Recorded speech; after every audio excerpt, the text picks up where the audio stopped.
So recently, Smoky Mountain Knife Works has been releasing some of these Rough Rider Reserve knives in bone handles. And this is one of them here in front of me. Um, I think on the website it kind of described this as a peanut, but it's way too big to be like a peanut style knife. This is more of like a serpentine jack type of thing, similar to, I think it's like the 56 GEC. It's kind of a similar shape to that. Um, and I think it's probably a pretty similar size as well, although I don't have one of those. Um, but it's not a peanut. It's too big to be a peanut pattern knife, in my opinion. You can see here the handle's like three and 3 3/8, something like that, inches long. Got your spear point blade. This is in D2 steel, of course. You can see the three R's there for Rough Rider Reserve. And this is the 049 pattern from Rough Rider Reserve. You can see there it says D2, and of course, this is made in China. Um, this is probably, honestly, the worst fit and finish that I've had on a Rough Rider Reserve knife, which is kind of a shame because it's really good looking. Like, this blue bone is really good looking. This was, I think, like $30, which is on the lower end of the Rough Rider Reserve series knives. But you can see here, first of all, start here. There's a pretty good gap there. If I can, between the handle and the liner there, where it's like separated a little bit, or at least that's what it looks like. A lot of times on these Rough Rider knives, they'll have some sort of filler material between it. But I mean, you can see even here, there's a little like gap. And then the thing that I've noticed more than anything is the blade centering here, which is usually not bad on these knives, but they're both off to the one side, and it's the same side, which is interesting.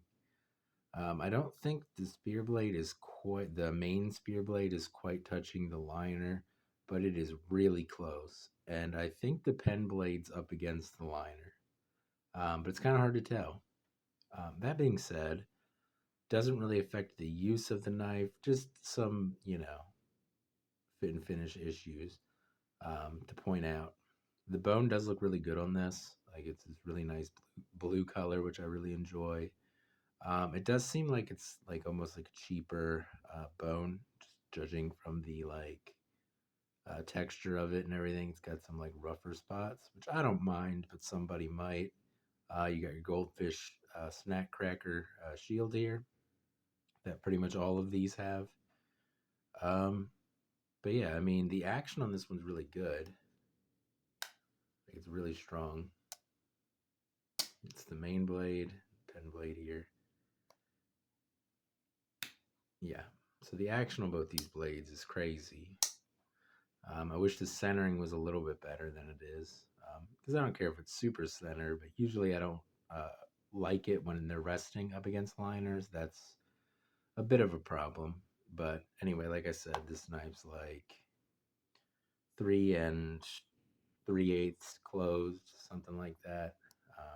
The main blade is like 2.5, about. It's close enough to 2.5 that I'm going to call it 2.5, with a cutting edge of like 2.25. Um, and it's a good looking spear blade. And you got your pen blade here, and we'll measure how big that is. Um, the blade itself is like 1.7 inches, something like that, with a cutting edge of about 1.5 inches. So, a smaller knife, but not super small. Pretty standard size for like a pocket knife, as far as I'm concerned. Um, yeah, overall, I'd like it. I wish it was a little bit better made, at least my version here. Wish it was a little bit better made. And I know somebody will say, you should send it back to Smoky Mountain Knife Works or whatever. I'm not going to do that. It's a $30 knife that I probably won't carry a whole lot. So, I don't really care if it's like perfect. But But yeah, I mean, just some slight fit and finish issues that I always have to point out because that's what I do. I get these knives and show you what they look like, pretty much. Um, but yeah, I mean, I like the shape of the handle. It feels good in hand. You can get like 3 fingers on it, pretty good. Um, spear blade's always nice and useful as far as I'm concerned. It's got this nice swedge on it, and it's got the match strike long pull there, which I don't know. Maybe some people like the match strike thing. I don't mind it as much on these knives when they have like a long pull, especially. But I know that on some of the knives, I really don't like the match strike nail nicks because that's all Rough Rider does. And I wish they'd just do some regular nail nicks occasionally. Um, but yeah, I mean, other than the couple of fit and finish issues, I'm impressed with the action of the knife and everything, and I think it looks really good. And like I said, this one's a little bit cheaper than a lot of the Rough Rider Reserve knives are, which are usually around like $60, like anywhere from like $45 to $60.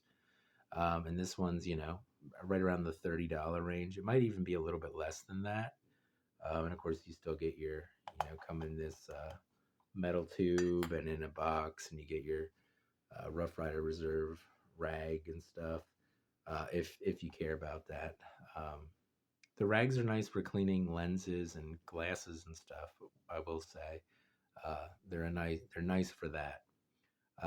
As for cleaning the knife, I'm not concerned about it. So I don't really understand why they include it, but I mean they're trying to go for like a more premium product, so I guess that's probably why.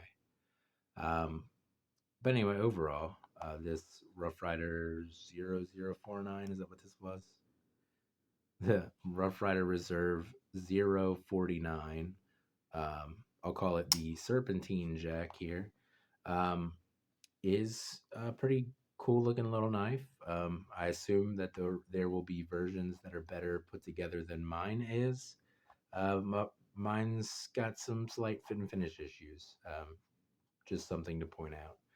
But overall, I think it's a good looking knife. I think it's a good size for a pocket knife, and I like that it's right around the $30 range because I feel like that's really affordable for just about everybody to get a decently made pocket knife.